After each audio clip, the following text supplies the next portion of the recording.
everybody. This video is to serve purpose for a testimony that I had undergone Christmas Day, a testimony of God's power and of His faithfulness in distressing and troubling times, and how He actually does answer prayer. As it says in the Bible, ask and it shall be given to you, seek and you shall find, knock and the door will be opened to you. To anyone who asks receives, to he who seeks finds, and to he who knocks the door shall be opened.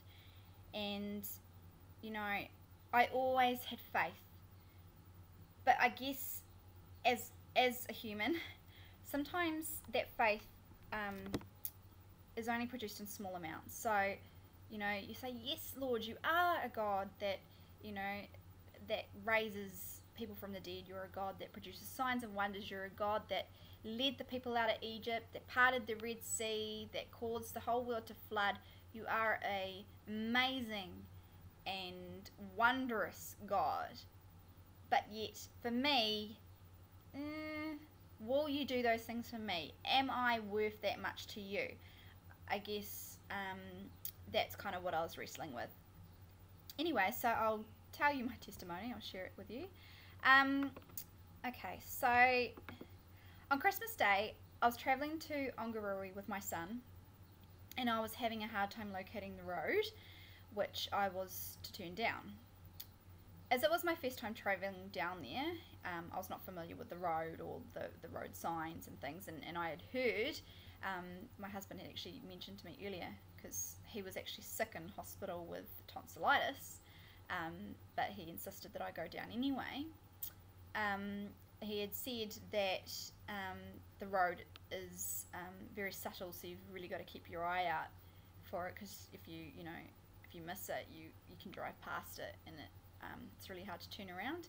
Anyway, I took a wrong turn, and just as I had realised, my car somehow ended up in a ditch.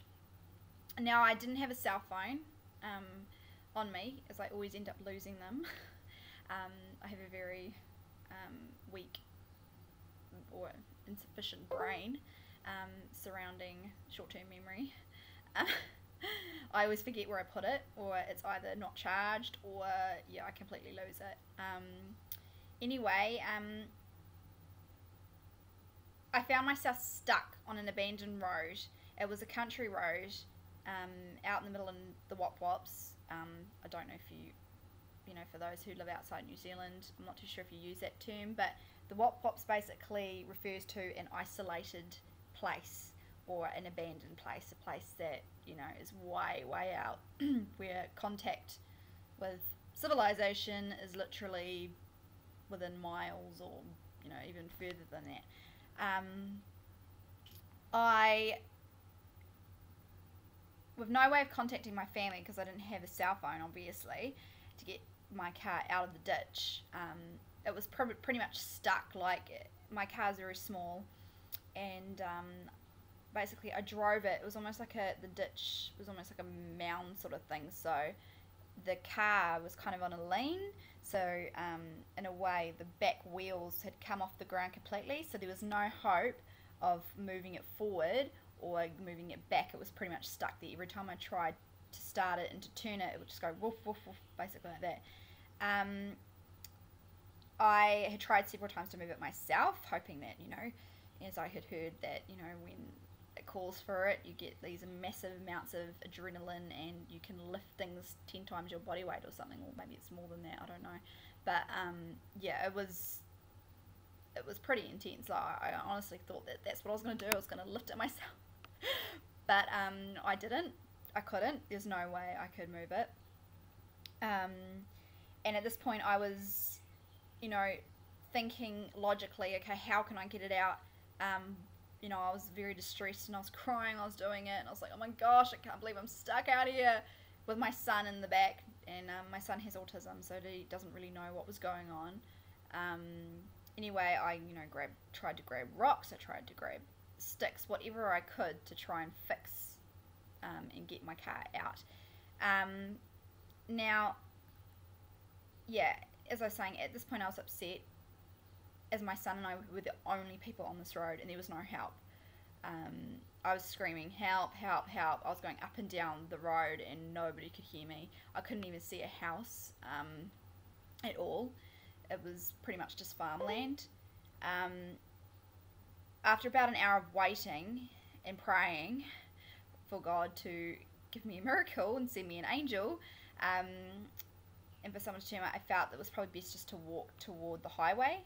It was probably going to be about maybe a 20, 30, 40-minute walk, possibly. But with my son in tow and me not wearing the right shoes, probably would have been longer. It was I was literally stuck, yeah, and there weren't really many cars on the highway itself because Oamaru is a very small rural town within New Zealand. Um, anyway, the whole time I was praying that the Lord help me out of this predicament, well, I was rather wrestling with Him. I was extremely worried and anxious, and I just kept walking, and my son was really struggling to walk. He has an issue with his balance, and because it was a gravel road, he was really struggling, and a lot of it was uphill as well. And he was crying, and he didn't know what was going on. Anyway, and I just, in my spirit, God had brought to my attention Joseph, and how he had suffered, and yet, he was saying to me that though it seems hopeless now, I will come through for you. And somehow my faith just increased in that moment. And so I felt within my spirit that I needed to sing. And so I began singing 10,000 Reasons, and just praising God in that moment. Even though I was wrestling with Him, I was, wrestling out, trying to overcome my fear and my anxiety, and replacing it with basically prophetic worship and just praise, praising God for the reasons that He is good, and despite my circumstances, He is God and He is faithful. And basically, as I was doing this, I hear a car come behind me, and I was ecstatic. I turned around, I was like, I can't believe there's a car, because literally there had been no cars for an hour. I had not seen any cars come along the road. As I was saying, there were no houses, and there was no, it was pretty much just rural, just country. And as I waved the car down, the man managed to be a friend of my family's, and he knew where they lived, and he ended up taking me to the house. But, like I was saying, I don't know what would have happened if God had not answered my prayer. I could have been without any contact. It was just, it's amazing, because that man that I managed to wave down, he said to me, "You're very lucky, because I very rarely travel this road." And he saw my car, and he thought that something wasn't right. And that was just a God intervene moment. Something, God had put that in his heart to come down this road, because he said that he never really travels that road at all. He goes a completely different way. But God gave that to him, that idea to him, to travel down that road, and that he would find me. Like, I'm just so thankful that God had answered my prayer, and that He had protected me and my son during this overwhelming and terrifying time. And I just wanted to thank Him for being faithful. I could have waved down, going onto the highway, there's people that are coming from or outside Oamaru, not people that live within, but outside. And I could have come across anybody, that could have actually seeked to do me harm. And I had to be prepared for that, because I had no hope of getting my car out without contacting somebody, or without waving a car down. There was literally nobody. And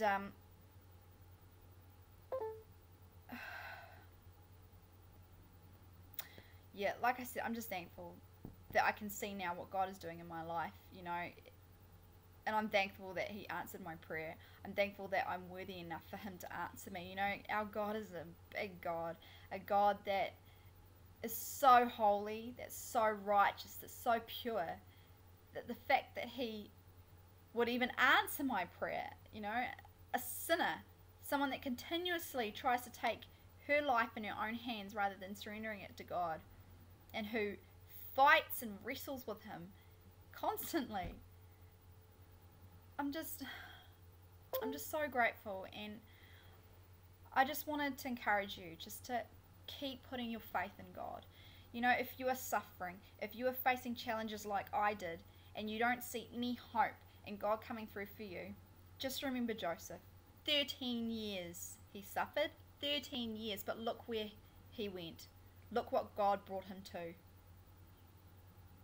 You know, his dream was, the dream that he had before he got sold into slavery was to encourage him, to say, this is what I have for you, that despite what you go through, I will guarantee that that is what's going to happen. I will lead you out of your suffering and restore what is rightfully yours. And I can see now what God's doing in my life, and I can see the ways that he is faithful, and my faith has increased. Needless to say, it's increased so much. I now know that my God is capable. I knew before, but for me personally, you know, I knew he did it for other people, but I'd never experienced anything like that myself, and it's just amazing. Our God is amazing. Praise be to him. So just keep putting your trust and hope in him, because, you know, faith is what we hope for and certain what we do not see. Okay, alright, blessings, and I hope this message inspires you and builds up your faith in the Lord Almighty, because I know it has for me. Anyway, okay, bye.